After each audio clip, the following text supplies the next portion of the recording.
Bom, pessoal, bom dia a todos. A ideia aqui hoje é fazer um onboarding, né, passando pelos principais tópicos aí que os parceiros precisam saber para poder comercializar as ofertas Microsoft no modelo de CSP, né, como um todo. Eu vou falar bastante hoje sobre oportunidades de serviço, oportunidades de negócio, características de licenciamento, né? Então a ideia aqui é começar falando um overview de Azure. Depois eu vou falar de Microsoft 365 na parte de produtividade, né, o antigo Office 365, e depois as características de segurança mesmo do Microsoft 365. Esse é um pilar introdutório do nosso Learning Path que a gente tem na ScanSource. Então é recomendado que todos comecem por este treinamento mesmo introdutório que nós estamos fazendo. E aí no final eu vou dar detalhes dos próximos passos para aquelas pessoas que querem se aprimorar e adquirir conhecimentos mais em Azure ou mais em Microsoft 365. Então, esse é o pontapé inicial. Queria agradecer a todos os presentes e por estarem aí participando conosco deste treinamento. Para quem ainda não me conhece, meu nome é Álvaro Rezende, tá? Eu sou líder do time de serviços e soluções aqui na ScanSource. Então, tudo que vocês precisarem de apoio de arquitetura, precificação, desenho de cenário, detalhes de migrações, fiquem à vontade, tá, para me mandar e-mail, entrar em contato comigo. Tanto eu quanto o meu time estão todos aí à disposição para ajudá-los no dia a dia com as dúvidas pertinentes às soluções cloud, né, na parte de ofertas e contexto técnico. Muito bem, eu já faço palestras aí há muitos anos pela Microsoft, tenho dezenas de certificações. Sou MVP desde 2006, então tem um certo tempo que eu faço parte da comunidade de MVP. 12 anos ativos e depois um período aí no Reconnect, fui parte do conselho global do programa. Então, fiquem à vontade aí para qualquer coisa que eu puder ajudá-los neste treinamento e em assuntos pertinentes a este treinamento. Vamos.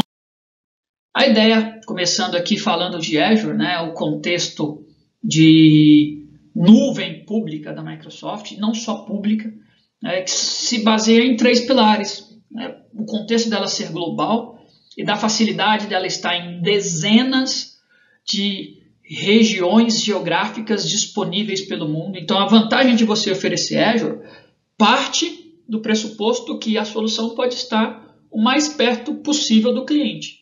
E aí não tem limites geográficos aqui. Né? Então, você pode utilizar o data center no Brasil, utilizar o data center em outras geografias, como por exemplo os Estados Unidos, tem vários Estados Unidos, na Europa, na Ásia, Oceania, etc.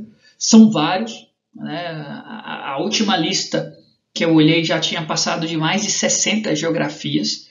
Isso faz com que o Azure seja, entre todos os provedores, pelo menos na data de hoje, né? Nós estamos aqui no início de julho de 2020, seja o provedor de nuvem com maior opção, com maior quantidade de ofertas, tá, de data center na nuvem.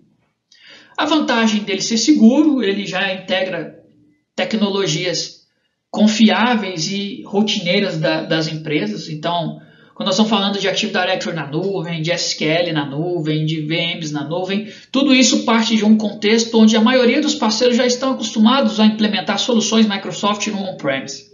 Né? Então, seja através do Windows Server, através do Hyper-V, através do próprio SQL, soluções de identidade como o Active Directory. Então, começou a criar um contexto de nuvem partindo de um pressuposto de décadas de experiência e maturidade dos produtos Microsoft. E todo esse produto que vende no modelo de nuvem pública, né, no Azure, ele se conecta transformando o ambiente on-premise para o modelo híbrido. E aqui eu gosto de falar muito disso, porque o modelo híbrido ele é a tendência hoje. Você vai identificar e encontrar características onde o cliente está todo na nuvem pública, 100% na nuvem e 100% no on-premise, 100% dentro de casa, vamos dizer assim. Mas a tendência é que a maioria, grande esmagadora maioria, esteja num cenário híbrido. E aí a vantagem de vender CSP, porque ele consegue ter dentro de um mesmo pacote de ofertas, tanto opções para nuvens pública, rodando no Azure, Microsoft 365, e também, e etc, né, porque entra Dynamics, entre outras coisas, e também recursos para você poder instalar no híbrido, inclusive estendendo capacidades do ambiente on-premise nativamente. E aí, de novo, confiável, aberto e flexível. As principais empresas do mundo utilizam a solução Microsoft de nuvem. Ela não começou hoje, existe aí já há alguns anos, né? Eu lembro de fazer as primeiras palestras para a Microsoft de Windows Azure, não era nem Microsoft Azure ainda, era Windows Azure, ali 2015, né? Um pouco depois de 2013, está falando aí de Microsoft, de Office 365 e Beeples, 2012, 2013, então a gente já tem falando disso muito tempo, e uma coisa que é muito interessante é que ela é aberta, então não é uma nuvem para tecnologias Microsoft, é um ambiente de nuvem Microsoft para diversas tecnologias. E aí estamos falando de um ecossistema de milhares de fornecedores que têm suas próprias soluções no conceito de marketplace, muitas soluções open source, né? E disponível aí em centenas de países. E por que utilizar o Microsoft Azure? Por que eu começo falando disso? Porque ele é uma plataforma única que integra três pontos de vista muito importantes, mas duas delas são relacionadas ao cliente, que é a plataforma única ligando o ambiente que o cliente já tem no on-premise com a nuvem, tornando o ambiente do cliente mais moderno, escalável e seguro, coisas que a gente vai explorar aqui no nosso treinamento de hoje. E o terceiro pilar, e não menos importante, é o provedor de serviço. Diferente de outras nuvens no mercado, a nuvem Microsoft ela é feita para ter um parceiro envolvido. Então, o cliente final até pode, em alguns modelos limitados de licenciamento, ir lá no site direto da Microsoft e comprar um ambiente de Azure ou comprar ofertas de Office 365, Microsoft 365. Mas dentro do CSP isso não é possível. Então, o modelo de licenciamento CSP traz o parceiro para o centro da negociação, porque a Microsoft espera que o parceiro seja capaz e tenha foco em aprimorar a experiência do cliente na utilização da nuvem, bem como criar ofertas que agregam valor àquela oferta da nuvem. Porque senão vira a Microsoft provendo tecnologias de nuvem num conceito muito de commodity e um parceiro apenas transacionando a negociação. Não é esse o objetivo. O objetivo é que o parceiro tenha capacidades de defender a plataforma nos pontos positivos, né? Nos pontos de competição, e também agregar serviços complementares para melhorar a experiência final. E aqui eu gosto sempre de passar nisso, por este slide, porque mostra, principalmente para nivelar aí a audiência, alguns são mais técnicos, outros mais comerciais, mas para nivelar a audiência nos modelos de nuvem, e tem vários, aqui eu trouxe os três principais, mas tem vários modelos. O primeiro aqui, né, nem é um modelo de nuvem, é um modelo on-premise, que é como é dividido as camadas de gestão da informação. Ela passa pela rede, storage, armazenamento, virtualização e todas as camadas até chegar na aplicação, na utilização de fato do usuário final, e tudo isso está dentro de casa do cliente, né? Quando a gente começa a levar isso para a nuvem, a gente começa a transformar o modelo. Aí tem o modelo de IaaS, ou infraestrutura como serviço, onde o meu provedor de nuvem entrega uma camada padronizada e aí eu gerencio um pedaço. E conforme eu vou subindo aqui os degraus, né, depois para plataforma como serviço ou PaaS, eu entrego mais características ainda pelo provedor, até como um conceito de SaaS ou software como serviço, que eu entrego toda a experiência, o usuário apenas consome. Um exemplo de plataforma como serviço é o SQL on Azure, né? Porque aí você tem um serviço de banco de dados, mas você não precisa se preocupar com a camada de sistema operacional, nem com a camada de serviço do banco.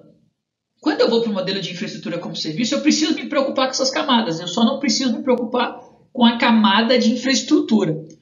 Por outro lado, quando eu vou para o modelo de software como serviço, eu não me preocupo com nada. Um exemplo muito claro, acredito que a maioria de vocês utilizam, é o próprio Microsoft 365, Office 365. Você conecta o seu Outlook nos sistemas de e-mail do Office 365 e pronto, simples assim. Você não precisa mais implementar servidor, configurar servidor de e-mail, regras, nada disso. Você gerencia o serviço, não a instalação ou as camadas abaixo dele. Então, você vai flutuando aí pelos modelos principais de serviços em nuvem.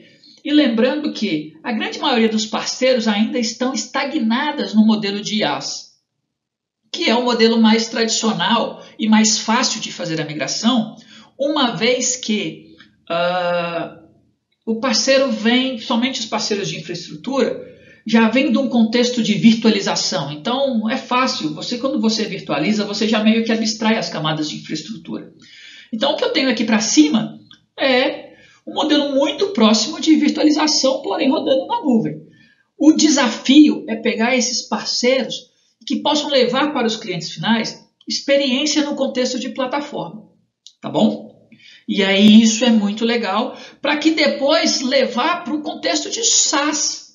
E aí quanto mais alto no degrau que o cliente estiver com a utilização de serviço, melhor será o aproveitamento de infraestrutura do cliente, a redução de custo e utilização da oferta. Então, desafie-se a pegar ambientes on-premise e levar ambientes para SaaS. Obviamente, você não vai conseguir levar tudo para SaaS. Algumas coisas você leva para PaaS, outras coisas legadas você deixa em IaaS, mas conscientizem-se em criar um caminho de pensar de sempre possível migrar os clientes ou transformar ambientes híbridos, saindo do on-premise para o modelo de SaaS, e aí quando não possível vem para um, quando não possível vem para o outro.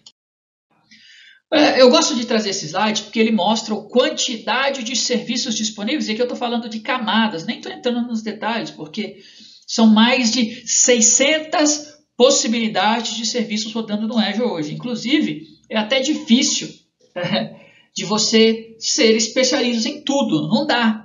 Né? O que acontece é que você pega ali uma camada e você se especializa naquela camada e espera conhecer o máximo de informações secundárias da camada próxima, né? E as camadas mais distantes, você parceriza com o parceiro que é especialista naquela camada. Então, se eu sou um cara de infraestrutura, né, eu tenho aqui umas camadas que são mais fáceis para eu entender, networking, storage, computação, que é muito longe de um conceito, por exemplo, de CDN, vou explicar mais para frente, ou do conceito de Business Intelligence. Né? Então, de repente, eu ser especialista em muitos recursos, eu vou acabar perdendo a minha profundidade.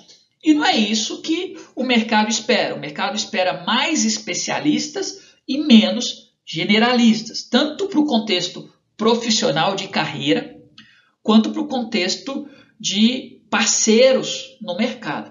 Né? Então, não tente abraçar o mundo. O que tem mais fit com a empresa de vocês? O meu fit é com segurança e gerenciamento, eu gosto de soluções híbridas, infraestrutura. Beleza, então você vai atuar na borda. Não, o meu fit é banco de dados. Então eu vou atuar nessa camada aqui, eu pego um pouquinho de Business Intelligence, um pouquinho de aplicação, mas sempre quando eu tiver demanda de outras coisas que estão mais distantes, eu vou trabalhar com outro parceiro. Então, fortaleça ecossistemas de modo que você possa ter uma oferta concisa, né? Que abrange o máximo de possíveis, mas entre parceiros. Isso é o contexto de ecossistema.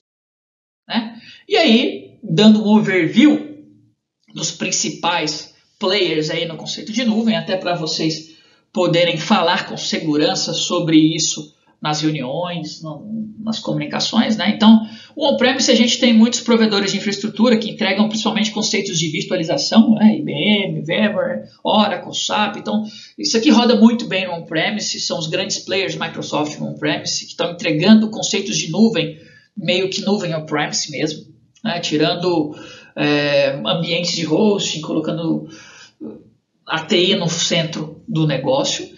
Quando eu estou falando de nuvem cloud, eu estou falando de SoftLayer, Google, Amazon, Oracle, né? E a vantagem aqui é que quando eu falo de Microsoft, eu estou integrando tantos os dois ambientes. A Microsoft está presente e com contexto de liderança em todos esses pontos hoje, né? Então, estão falando que muitas empresas utilizam já Azure, a maioria das grandes empresas utilizam Azure, é um contexto que cresce escalavelmente, e isso tem feito com que a Microsoft reinvista ainda mais. Hoje, todo o direcionamento da Microsoft passa por contexto de nuvem. A empresa se transformou nos últimos anos, né? Eu, particularmente, trabalho com tecnologia Microsoft há quase 20 mil anos exclusivamente, sou certificado Microsoft há 19 anos, como especialista de tecnologia Microsoft. Então, eu acompanhei muito este posicionamento nos últimos anos, né? E o on-premise já era algo dominante, né? Tanto para o contexto de Windows Server, para o contexto de Active Directory, o banco de dados SQL, que ganharam muito quantidade de utilização nos últimos de 2000 para frente, né?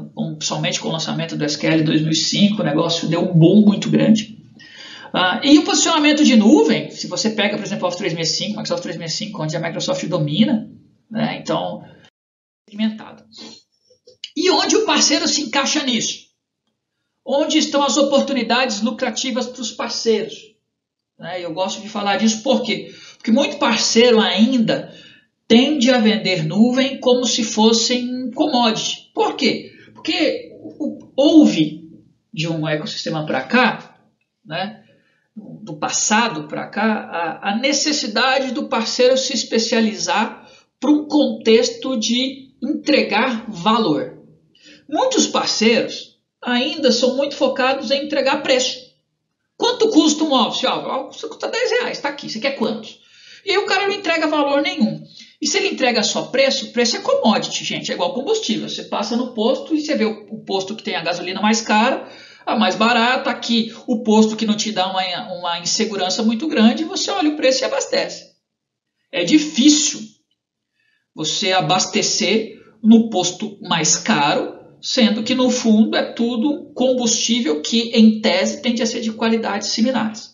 No caso de produto Microsoft é ainda pior, porque aqui o produto é exatamente o mesmo, sem zero diferença. O parceiro que não agrega nada vai vender um Office 365X, o parceiro que agrega muita coisa vai vender um Office 365X idêntico, guardado aí as devidas diferenças de planos de licenciamento, né, condições de pagamento, etc. O produto final vai ser o mesmo. A questão é a experiência. O que o parceiro vai agregar a mais para o cliente? E muitos parceiros tiveram dificuldade em se transformar para parceiros de soluções, para deixar de ser parceiro de venda e se transformar em parceiro de soluções. Então, eu sempre falo muito disso. Existem oportunidades lucrativas em gerenciamento de endpoint, em gerenciamento de informação, em gerenciamento de continuidade de negócios, em gerenciamento do uso da nuvem, porque normalmente se tem uma expectativa que vai ter um consumo X e tem um consumo Y, como que você otimiza, você passa a mudar um modelo diferente de licenciamento, então requer um conceito maior de gerenciamento, né? A gente vive num mundo onde vaza-se muitas informações por falta de proteção correta da informação corporativa. A informação trafega hoje em dispositivos pessoais e corporativos ao mesmo tempo, principalmente nos dias de hoje, né, nesse ano de 2020, em que a gente se deparou com uma situação inédita, que era a característica de eu ter que transformar a minha empresa para continuar ofertando soluções e os clientes continuarem operando, estando enfrentando a situação da pandemia com pedaços do corpo corporativo de casa e transitando alguns na empresa, a informação trafega, quando está na empresa eu tenho menos gestão, eu tenho maior gestão, quando está em casa eu tenho menos gestão, ali fica mais fácil da informação vazar de um dispositivo que tem regras corporativas por um dispositivo pessoal. Então tem um monte de oportunidade aqui. Cabe ao parceiro criar o seu valor, a sua propriedade intelectual e agregar a licença. Né? Eu costumo falar assim, a licença ela é um pedaço do bolo. A licença ela não pode ser o bolo como um todo. Se você não consegue agregar nada à licença para o seu cliente final, você certamente será substituído em questão de tempo. Tá? Bom, e aí o que os parceiros podem oferecer? E aí a gente começa a falar de parceiros que podem oferecer soluções híbridas, né? Como que eu conecto o cliente para poder utilizar a experiência na nuvem, como que ele começa a utilizar um pedaço do ambiente dele na nuvem e quebrar a barreira da nuvem, que, convenhamos, este ano já é bem menor do que os últimos anos. Conversar de nuvem hoje, em 2020, é bem mais fácil do que conversar em nuvem em 2016, quando a Microsoft lançou o CSP, por exemplo, no Brasil. Né? Então, está muito mais fácil porque o cliente já entendeu isso, ele já pegou a ideia, ele já sabe que a nuvem é mais econômica, ele sabe que ele pode pagar pelo que ele consome e ele não faz o desembolso do valor inteiro de uma vez, e aí ele já pode ter soluções que vão rodar todas na nuvem, conectando com o ambiente dele. De repente ele quer colocar uma solução de desenvolvimento, ele já coloca essa na nuvem, ele não precisa mais pedir máquinas para desenvolver e depois o projeto não ir para frente. Então, já mudou isso, essa fase já acabou, a fase da dúvida na nuvem. No momento a gente está na fase da implementação de fato. Obviamente você vai achar clientes mais conservadores, mas a maioria deles já passou dessa fase. Tá bom? E o modelo de negócios do parceiro também evoluiu. O parceiro antigamente pedia serviços em projeto, não que esse serviço de projeto deixou de existir, mas ele diminuiu.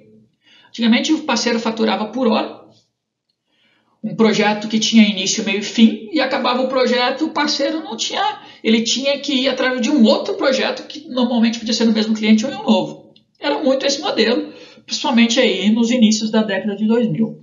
Depois a gente veio para o conceito de ongoing, ou serviços gerenciados, isso aí de 2010 para frente, um pouquinho aí nos últimos 10 anos. Então o cliente percebeu que ele precisava manter o negócio sob gestão profissional, né? E nem sempre o time de TI do cliente conseguiria dar profundidade técnica nas soluções, então ele precisava de um DBA específico, ele precisava de um cara para cuidar do Active Directory, e isso às vezes ele ia ter ou no próprio time dele, ou ia ter que terceirizar como um parceiro de serviço.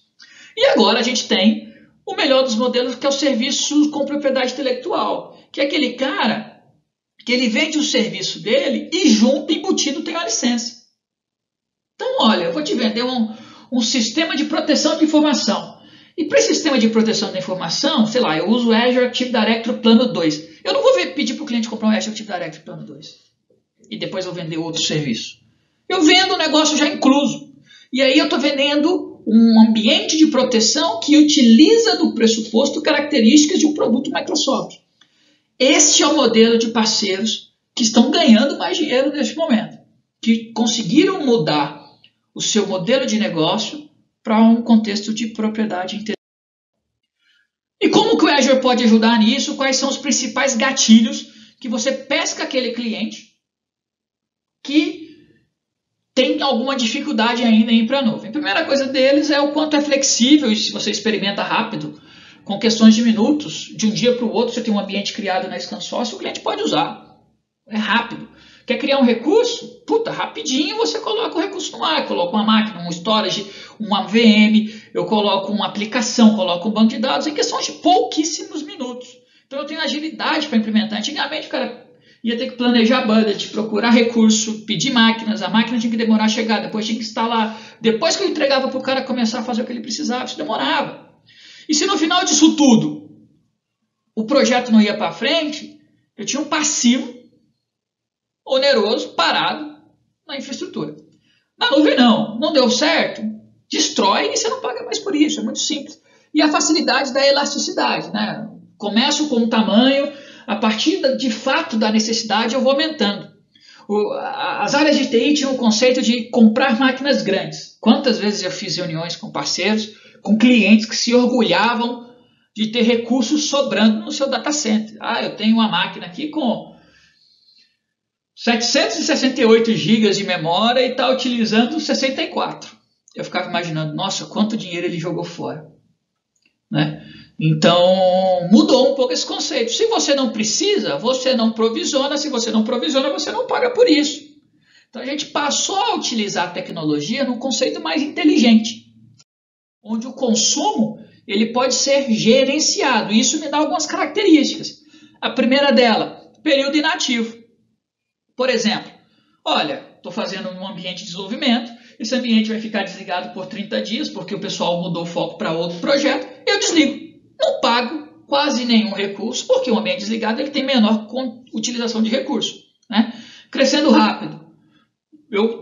Imaginei que eu ia lançar um e-commerce e ia ter 1000 sites, 1000 acessos. E aí começou a ter maior demanda. O quanto é fácil você simplesmente aumentar a capacidade disso na nuvem é questão de segundos. Em alguns casos, a máquina nem sequer precisa ser reiniciada. É plug and play. Picos imprevisíveis. Pico imprevisível, eu gosto de dar o exemplo do Black Friday, né? Que a gente tem, se eu não me engano, é no final de setembro. Me corrigem se eu estiver errado. Você imagina que vai vender 10 mil clientes por hora e aí de repente se lança uma super promoção do time de marketing e de vendas. Você tem uma demanda de 500 mil clientes por hora. É um pico imprevisível. Como que você programa para a sua tecnologia reagir aos picos imprevisíveis, né? E não ficar fora do ar porque teve um excesso de demanda? É um absurdo. Mas a gente ainda se depara com tecnologias, principalmente em grandes campanhas comerciais, no setor de varejo, setor de grandes vendas, onde se a demanda aumenta, o site fica lento, a compra não é efetuada, o cliente fica insatisfeito. Isso é um pico imprevisível, porque alguém estimou que a tecnologia disponível de computação seria possível e aí teve uma demanda maior, em sua grande maioria de casos. Então, a computação na nuvem nos ajuda com isso. Variações previsíveis. Você sabe que no fim do ano normalmente aumenta as vendas por causa do Natal. Você já sabe. E também você sabe que depois chega janeiro ali, fevereiro, tem um decréscimo, porque normalmente as pessoas gastam muito com impostos no início de ano, fase escolar. Então, a tendência de vendas no comércio no início do ano normalmente é menor.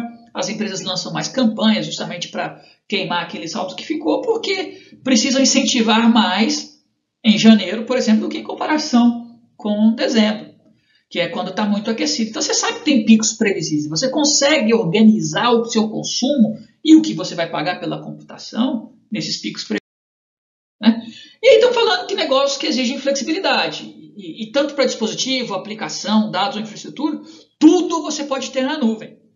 Não faz muito sentido hoje você pensar numa nuvem que seja limitada, porque quase todo o portfólio hoje você já encontra disponível na nuvem, principalmente no Azure, né? E isso não é para um ambiente Microsoft. Muita linguagem open source, muita coisa Linux, muita coisa de soluções open source que rodam nativamente no Azure, né? Estão falando de muitas possibilidades para você utilizar aplicações corporativas no conceito de PaaS ou até mesmo em IaaS também, né? Usar conceito de mídia. Eu costumo falar que muitas pessoas não sabem da possibilidade de utilizar tecnologia de mídia, somente hoje que a gente tem sites e sistemas que geram maior conteúdo digital de vídeo do que imagem, né? Passamos aí por época onde era só texto, depois imagens, e hoje tudo se resume em vídeo praticamente, né? Como eu entrego a melhor experiência de vídeo para o usuário da ponta, sendo que eu tenho um único ponto de distribuição global da informação? Eu posso utilizar CDN para isso. Então, se o cara está acessando o meu site do Japão, eu tenho lá a informação dos meus dados digitais num data center mais próximo dele. Ao invés dele vir no Brasil, que aumenta a latência, ele acessa o recurso do data center próximo. Mesma coisa para o pessoal da Europa, Estados Unidos. Então, você consegue ter melhor experiência para o usuário num contexto de utilização de vídeo, acabando com buffering, que demora, né, em alguns casos, utilizando um correto planejamento. Tem um serviço chamado de CDN, que é muito bom no Azure para ajudar nisso aí também. Estou dando insights de soluções que podem se especializar, puxar um assunto para um cliente testar e por aí começar uma conversa de uma implementação de Azure, né? Mesma coisa para aplicação. Quantos clientes têm aplicação legada num IIS largado, né? Ou que precisa rodar um Windows 2003, você consegue matar aquela máquina legada do ambiente dele, levando essa aplicação para o modelo da nuvem. Né? Existem serviços que fazem essas conversões, essas migrações, que validam se a aplicação é possível ser migrada antes de acontecer de fato a mágica técnica aqui. Então, existe também a possibilidade de você ajudar o parceiro no legado, de colocar aplicações já direto num conceito móvel, né? No Azure. Características de BI e Big Data Analytics, isso aqui principalmente. Acho que esse é o conceito mais fácil, porque por características de BI, Big Data e Analytics utilizarem grandes potenciais computacionais, né, muito processamento, muito leitura e gravação de disco, algoritmos elaborados, isso requer muito investimento de hardware. Então ficou mais fácil já as empresas entenderem que pode utilizar BI e Big Data Analytics contexto de nuvem, né, num contexto de nuvem, sem precisar fazer grandes investimentos na infraestrutura local e utilizando apenas para aquelas queries que precisam. Então, naquele momento que eu precisar, eu jogo para a nuvem. No outro momento, não. Mesma coisa para aplicações móveis, desenvolvimento de aplicações móveis, front-end, tudo isso já tem características prontas para utilizar. E o que eu quis dizer com isso aqui, nesses primeiros 30 minutos que a gente falou de Azure? Né? Que a balança entre o ambiente de infraestrutura do cliente e o gerenciamento de segurança da estrutura e da informação dele na nuvem é o que o parceiro precisa estar preparado para trabalhar.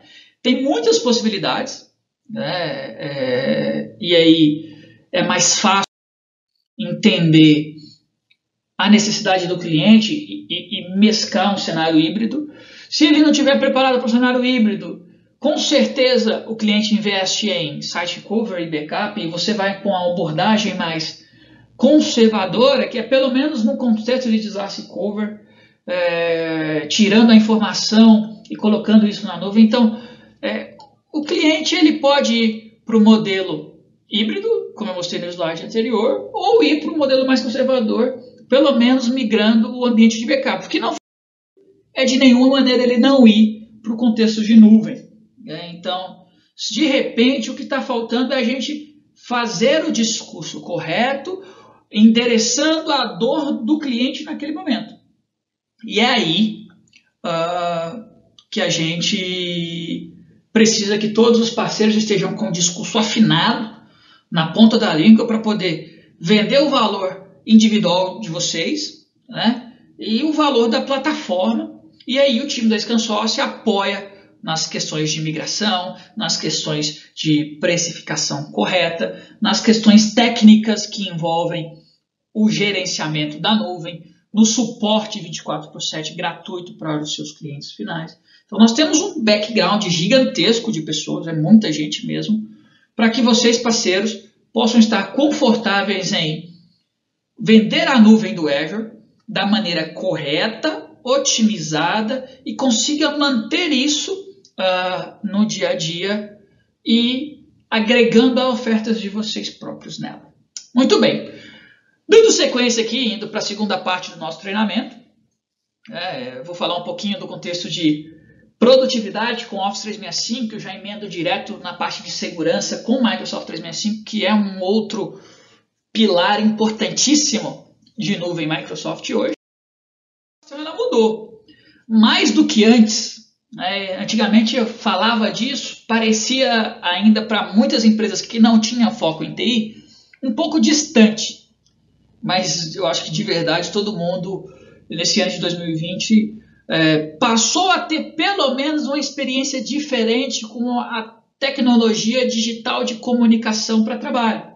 Então, antigamente você trabalhava num contexto e tudo mudou hoje. Inclusive esse slide aqui era antes da pandemia. Esse número agora, trabalhando remoto, aumentou exponencialmente. E a tendência é que continue ainda mais na volta pós-pandemia. Teremos pessoas voltando para o escritório, mas eu particularmente acredito, e tenho falado disso nas palestras, que a volta não vai ser como era antes. As empresas não vão voltar 100% das pessoas, porque a grande maioria das empresas se adaptou a um novo momento, e como qualquer organismo vivo, depois de uma adaptação, você dificilmente retrocede.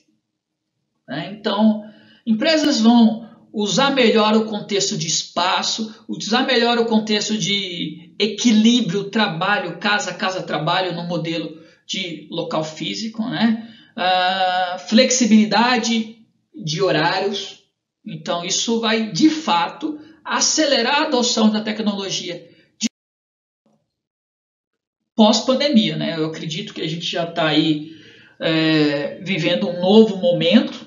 A gente vê os comércios reabrindo, a gente vê as pessoas voltando de maneira ainda lenta à vida como era antes, mas isso tem fim, isso é uma coisa que nós sabemos que essa pandemia vai passar, o mundo vai continuar, as empresas vão continuar, os trabalhos vão voltar e a gente vai voltar a fazer negócios como era antes ou ainda de maneira mais positiva. Eu sou um cara por consideração e por intuito otimista, então eu acredito que a gente vai ter bons aprendizados como sociedade pós-pandemia. Né? E a informação ela ainda está mais disponível do que antes, muito mais disponível. Antigamente a gente produzia muito menos dados. Eu lembro que quando eu comecei a trabalhar com sistemas Microsoft, na época eu tinha 15 anos, e a gente tinha caixas de e-mail de 10 megas. Não sei, alguns de vocês se passaram por esse período também, onde as caixas de e-mail eram contadas em megas, e aí era 5 megas, 10 megas, e era pouquinha coisa, quase ninguém tinha e-mail, para falar a verdade. E eu estou falando aí do final da década de 90, né? Então, ainda assim era um outro contexto. Hoje, nós estamos falando de Office 365 com 50 GB de e-mail e archive ilimitado. OneDrive com 1 TB de informação e algumas assinaturas ilimitado. Né? Então, falando de muito dado sendo gerado, e você gera dado o tempo todo, principalmente porque mudou a geração de dados de texto para imagem e de imagem para vídeo. Né? Hoje, você abre rede social, a proporção de vídeo é gigantescamente maior que a proporção de texto e imagem. E foi havendo essa mudança gradual também. E aí, quanto mais imagens são geradas, quanto mais informação são geradas, mais informação são vazadas. O que acontece é que a grande maioria dos casos, os vazamentos não são expostos ou os vazamentos não são nocivos. Mas olha para o contexto corporativo e imagina que gerente de uma empresa não poderia, por exemplo, copiar uma informação sensível para um pendrive e levar embora. Mas a gente imagina que o gerente tem a ética e tudo mais. Ética e capacidade psicológica é questão do departamento de recursos humanos. Vamos olhar para o contexto de tecnologia da informação. Como a informação está sendo protegida para que pessoas mal intencionadas ou pessoas até bem intencionadas, mas acidentes ocorrem, possam não vazar informação. Eu vou considerar ética e contexto psicológico? Não. Como que eu vou colocar camadas de proteção na informação? E aí vem o desafio, que é um desafio maior do que antes. Né? Porque hoje é muito fácil eu pegar uma planilha que está no meu desktop, arrastar e soltar no WhatsApp web e enviar, sei lá, para um contato qualquer. Às vezes por engano, você quer selecionar lá a foto do filho e erra na hora de clicar e seleciona 2 arquivos e manda a planilha de metas da empresa junto com a foto do filho para sua sogra. Né? Foi um vazamento não intencional e olhando por esse contexto talvez pouco nocivo, mas poderia ser para um outro modelo, uma outra pessoa. Né? Eu estou olhando só, falando dos conceitos acidentais, nem os intencionais ou os vazamentos de segurança mesmo, quando tem um hacker explorando a informação. E aí, como as pessoas lidam com a informação, ela muda. E hoje a gente já tem um número crescente de geração Y. Isso facilita para que nesta pandemia o trabalho tivesse funcionado. E eu falo isso por quê? Porque antigamente a gente trabalhava tudo sentadinho no escritório, tinha-se um perímetro, o firewall limitava o perímetro lógico e os muros limitavam o perímetro físico. Você ia para o escritório, você ia para a empresa, e agora você trabalha de qualquer lugar, né? Você trabalha na cafeteria, você trabalha do trânsito quando não deveria, mas você checa o e-mail quando está parado no semáforo, né? Ou quando você está na fila de banco, sentado, esperando ser atendido, você trabalha daquela maneira. A gente trabalha no aeroporto, aguardando o voo. Então você trabalha em qualquer lugar, né? E isso facilitou muito para que os momentos de hoje os desafios de hoje pudessem ser enfrentados de maneiras mais fáceis do que se fosse num passado que a gente não tinha tanta tecnologia disponível como tem hoje. Só que tecnologia, ela vem de ferramentas. E ferramentas modernas, elas têm preferências de utilização. Por que eu estou contando essa história? Porque eu gosto de fazer com que as pessoas entendam o conceito por trás da ferramenta. Algumas gerações gostam mais de utilizar ferramentas de um perfil e outras gerações mais de outro. Eu trouxe esse slide aqui para vocês verem que a geração milênio ou geração Z, aí está dividido os anozinhos aqui, gosta mais de reunião pessoal, uma gosta mais de vídeo, outra gosta menos, gosta mais de chat, reunião online por vídeo. Então sempre tem reunião por vídeo, eles ligam um vídeo, isso fez com que um boom neste momento de pandemia, né? E outros não gostam de reunião online, as gerações mais antigas gostam de reunião presencial, são mais conservadoras. Tudo isso foi mudando, né? Eu gosto muito desse contexto de e-mail, que antigamente você mandava e-mail para tudo. Para dizer um ok, você mandava e-mail. E hoje as pessoas não gostam tanto de mandar e-mail, porque o e-mail virou um problema. Você chega na sua empresa, tem lá 200 e-mails para olhar, na grande maioria, 90%, não é coisa relacionada a você. Você só está copiado porque alguém escreveu um e-mail com um montão de gente. E 10% desses e-mails, de fato, são e-mails necessários. Ou menos, dependendo da pessoa. E aí são coisas que você poderia resolver no chat ou numa ligação de 1 minuto que cria uma thread de e-mail gigantescas, né? Houve uma mudança na família Microsoft a partir de 21 de abril deste ano. Então, tudo que vocês conheciam como Office 365 agora virou Microsoft 365, principalmente para as linhas business, né? A mudança ela vai se estender a toda a família, então é só questão de tempo, mas o Office 365 Business, que antigamente ele era Essentials e Premium, ele virou Microsoft 365 Business Basic, Standard e Premium. Então, houve uma junção, vamos dizer assim, para facilitar até mesmo para o cliente final, que antigamente a gente vendia Office 365 e tinha uma outra família que era o Microsoft 365 com foco em segurança. Agora tudo passa a ser uma coisa só, né? E vai facilitar ainda para a gente poder posicionar melhor as características de segurança. Então, até mesmo nesse treinamento, vocês podem ter percebido que por força do hábito, eu ainda estou acostumado a falar Office 365 e eu falo / Microsoft 365, mas porque a partir de 21 de abril, tudo na verdade é Microsoft 365, né? E aí, a família, né? O que cada um mudou, o Office 365 Business Essentials virou Microsoft 365 Business Basic, o Office 365 Business Premium virou Microsoft 365 Business Standard, e o Microsoft 365 Business, que já existia mesmo, agora virou Microsoft 365 Business Premium. Então, se vocês olharem na lista de preço que a ScanSource manda para vocês, sempre vai vir essas nomenclaturas, né? Eu pedi aí para o pessoal gerar a lista de preço colocando os nomes antigos entre parênteses para facilitar nesse momento de transição. E aí os clientes de vocês ainda estão acostumados a falar Office 365, a ouvir Office 365, vocês parceiros também. Então, não é um problema, mas só se atente a isso. Houve ajustes de nomenclatura, mas nada além disso mudou. É o mesmo valor agregado, o mesmo produto, o mesmo preço. Tem um slidezinho, só para mostrar para vocês os produtos de fato que tem em cada uma delas, né? Aqui, Office 365 Business Premium, eu adiciono camadas de segurança.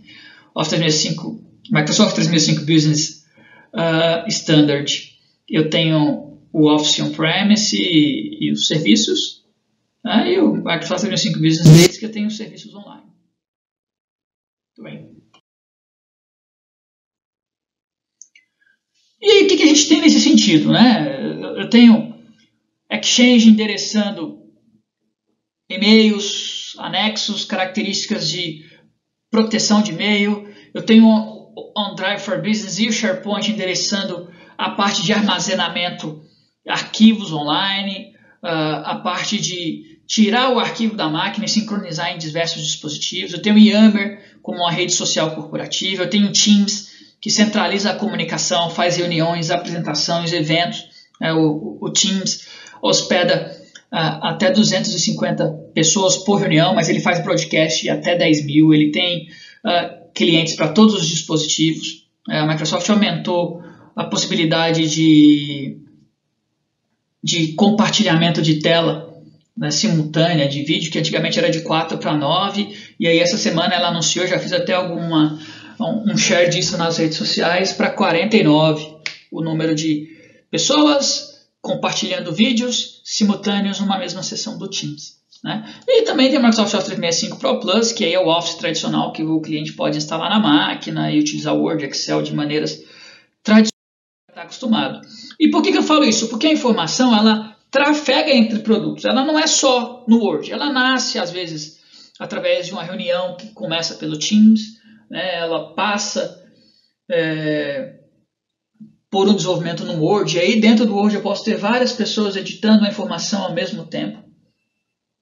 Depois eu armazeno isso no meu SharePoint, faço reuniões, eu refino isso com pesquisas internas através do Yammer, né, numa rede social corporativa que eu engajo os colaboradores, eu publico isso, eu pego feedback. Então, até o momento que eu arquivo a informação, ela trafega em diversas plataformas da Microsoft, eu tenho tudo isso integrado Microsoft 365 na característica de plataforma. E aí, não só o Office 365 dentro do Microsoft 365, eu também tenho características relacionadas ao Windows 10 e o Enterprise Mobility Plus Security, ou MS, que alguns de vocês já conhecem, que são os pacotes de segurança da Microsoft para proteção de dados, né? E aí o Office 365 ele junta essas três coisas. Ele junta o que estava no meu Microsoft 365, junta o que estava no meu Office, com as minhas proteções, com o meu gerenciamento do dispositivo, porque é muito importante gerenciar a aplicação, muito no detalhe disso.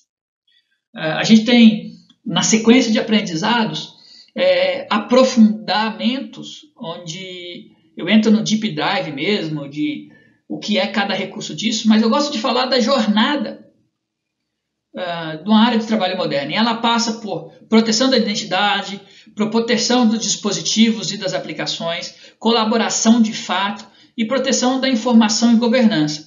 Hoje, num contexto colaborativo, corporativo, você tem diversas empresas, diversos fabricantes que entregam soluções para endereçar essas coisas aqui. Tudo isso para proteger a informação e o dispositivo e o usuário.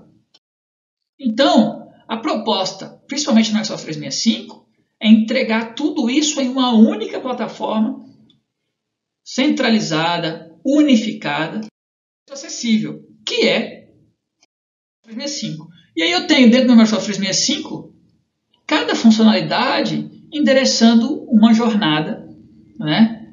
Um pedaço da minha jornada diária. E aí eu estou falando de que eu poder simplificar diversas soluções de terceiros em uma solução integrada da Microsoft que tem um custo muito mais acessível para o cliente. Eu dei exemplos aqui, não se apeguem tanto a valores, né? Porque isso varia de condições de pagamento, de condições de campanha fiscal, de incentivos, um monte de coisa.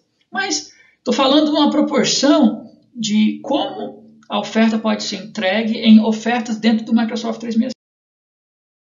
Uma coisa que eu gosto de falar, e muitos parceiros ainda não tomam valor disso, né?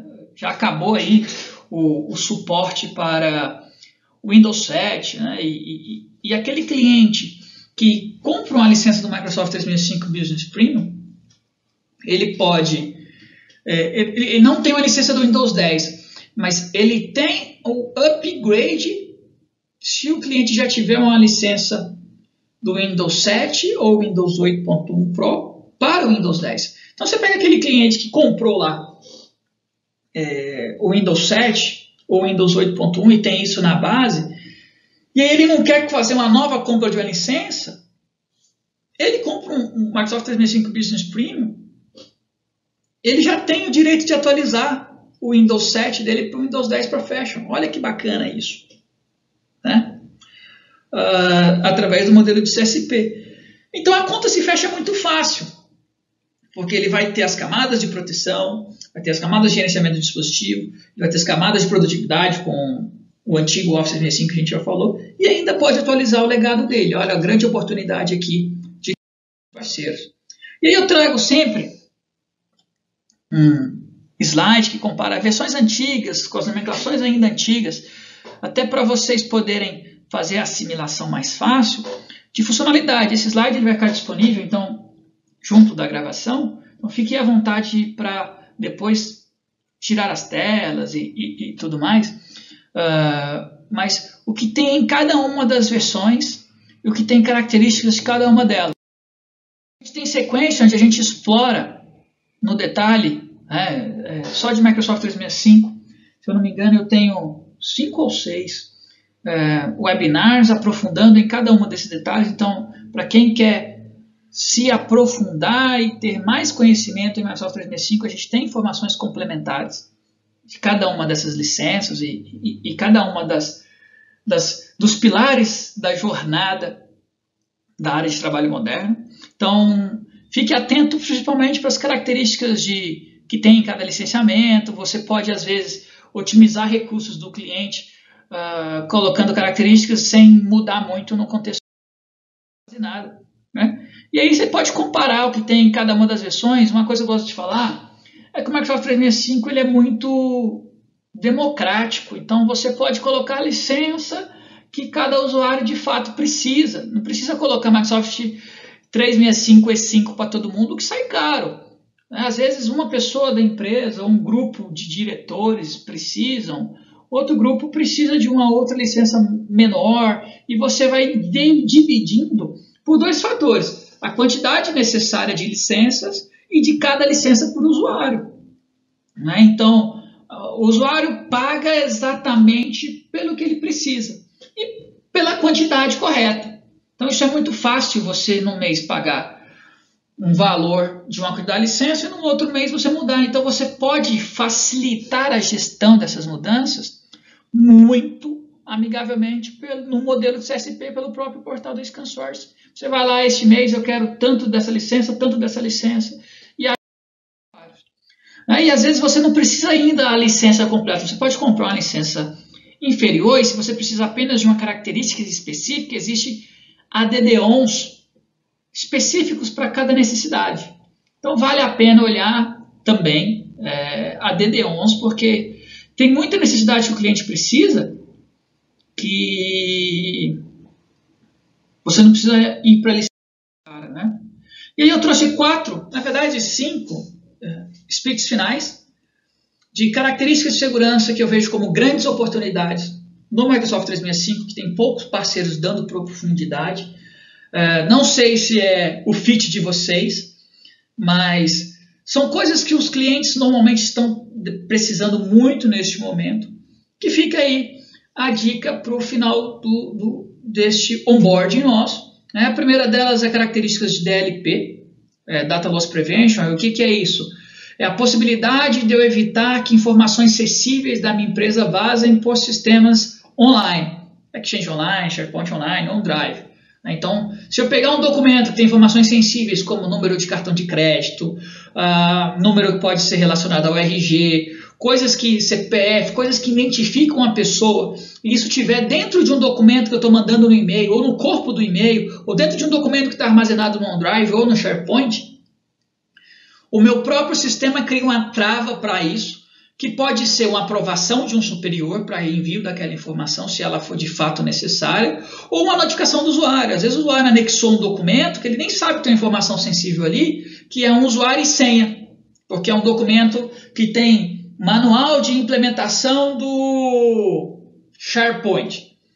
Tem 90 páginas. Ele mandou isso para o parceiro, ele não sabe que ali dentro daquelas 90 páginas, ele não leu as 90, em grande maioria dos casos, tem um usuário e senha que pode ser um vazamento de informação. Então, existe uma característica nativa do Office 365, do Exchange Online, né? E também do Office 365 no produto do Exchange Online, para proteger esse tipo de vazamento de dados, que vaza-se muito dados por falta de DLP implementado. Muito bem. Office Message Encryption. Eu gosto de falar disso porque eu posso proteger a informação para evitar dela ser encaminhada ou dela ser direcionada para pessoas fora da empresa. Então eu estou mandando um e-mail para uma pessoa do domínio ScanSource e eu coloco a encriptação nessa mensagem. Se essa pessoa da ScanSource encaminhar para o e-mail Hotmail dela ou para um outro domínio, que pode ser um domínio de um concorrente, né, a encriptação desse e-mail não deixa que esse e-mail seja visualizado pós-encaminhamento. Então isso é muito legal, protege para aquela informação que ela é sensível, né? E se ainda você quiser encaminhar um e-mail encriptado para domínios públicos, porque é possível, às vezes é necessário. Existem links de sign-in onde Gmail, Yahoo, Hotmail podem autenticar e uma vez validado a autenticação, ele pode ter acesso à informação. Então imagine o seguinte, eu, Álvaro, crio um documento no meu domínio ScanSource e encaminho para o meu Álvaro Hotmail. Beleza, o Álvaro Hotmail é legítimo. Mas quem garante que aquele Álvaro Hotmail não esteja inseguro e aí este e-mail foi encaminhado para um João do Gmail? O João no Gmail aí não consegue visualizar, porque vai ter um sign-in para validar se o Álvaro do Hotmail é o Álvaro do Hotmail mesmo que seja através do encaminhamento de mensagem. Isso é muito. O ATP ele evita um problema que aflige muitos usuários e é um problema que acontece muito nos dias de hoje, que é os links maliciosos que chegam no e-mail que parecem de verdade. E é naquele e-mail, sua conta do Netflix está suspensa, colocando algum medo para o usuário clica no link que parece de verdade, e aí ele está indo para uma página falsa, e aí nessa página falsa ele coloca informações sensíveis e vazou a informação. O Office 365 tem um sistema chamado Advanced Threat Protection, que ele protege para aquele link, né, tanto o link do e-mail, link no Teams, link no SharePoint ou no OneDrive, que é um link não de verdade, um link malicioso, né, e evita que pinchings aconteçam. Então é uma proteção adicional, muitas informações também vão nesse caminho. O Azure Information Protection é o meu favorito. Por que ele é o meu favorito? Porque ele protege não só no contexto de sistemas online, mas ele protege os dados no ambiente do usuário. Aqueles dados que estão em file server, espalhados pela rede, que ninguém sabe o que tem naqueles dados, né? Então você vai para um modelo onde as empresas hoje precisam e preparam-se para estar compliance para o LGPD ou GDPR, né? Que é o que, como o LGPD ainda não está valendo, não tem muita coisa definida ainda, estenderam para o ano que vem, mas ainda tem muita gente se baseando na GDPR, que é a lei europeia, para criar simulações e adequações iniciais aqui no Brasil antes da LGPD passar a vigorar, né? A gente sabe que a LGPD tende a ser menos restritiva que a GDPR, então em tese é um bom exercício. E aí você pode usar o Azure Information Protection para fazer um scan na rede, na sua rede, identificar arquivos que estão em file server, arquivos que estão em máquinas do usuário. Às vezes tem um cara lá no financeiro que tem um pendrive de 1 tera espetado na máquina dele, que ninguém sabia, e aí tem vazamento, tem dados ali, e os dados podem vazar. E aí ele tem um algoritmo que ele consegue, por duas maneiras, você pode classificar a informação, dizer se essa informação é sensível, ela é confidencial ou não, ou você pode criar regras para um algoritmo fazer isso. E aí ele cria rótulos. E a partir dos rótulos você cria regras. Então eu faço o quê? Olha, se a informação for confidencial, ela não pode jamais sair da empresa. Então por mais que eu pegue um documento do Word que tenha rótulo de confidencial e eu mande por WhatsApp para uma outra pessoa, ao abrir esse documento, essa pessoa precisará se autenticar na rede da empresa, por algum mecanismo de autenticação válido, né, para poder ter acesso àquele documento do Word. Então, imaginem que essa proteção ela é muito importante, porque hoje muitos dados vazam por falta de proteção no dado. A gente preocupa com os serviços, mas aí o dado vaza num pendrive que o usuário pode copiar, ou arrastado por um WhatsApp web que ele abre na máquina dele, ou enviado num sistema de compartilhamento de arquivos, né, num OneDrive pessoal dele. E aí dados corporativos vazam. Então, o que você faz? Protege a informação. Grande oportunidade para os parceiros aqui. E por último, mas não menos importante, a proteção do dispositivo. Né? Porque o quanto o dispositivo está protegido? O que acontece se o meu celular for violado? Se eu perder o celular, se eu perder o meu notebook? Hoje as informações são muito móveis, então muita gente trabalha com notebook mesmo, né? E aí a gente tem celulares que não são sempre celulares corporativos, então a empresa não pode criar muita regra. O celular pessoal, onde o usuário configura o e-mail da empresa no celular pessoal dele, e aí, de fato, nós estamos vivendo um dispositivo que tem informações híbridas. No mesmo local, você tem a foto do seu filho que você tirou num parquinho, quando podíamos ir para o parque, e tem ali o documento do e-mail que você abriu. Como proteger isso? E você faz isso através do Intune ou do Windows Device Management, que consegue proteger e separar as informações, mesmo em dispositivos pessoais, o que é informação privada, corporativa, que deve ter regras de acesso, né? E corporações que são pessoais, informações que são pessoais, que aí são mais flexíveis as regras de acesso. Né? Quando é corporativo, mais fácil ainda, porque você coloca uma regra, o usuário não pode reclamar muito. Mas como é que você vai bloquear dele instalar um YouTube Kids, por exemplo, num dispositivo que é pessoal? Você não pode. Então, você consegue gerenciar esse dispositivo todo através do Intune. E aí, o que nós estamos falando o Microsoft 365 ele entrega tanto foco para o modelo Enterprise, quanto foco para o modelo Business.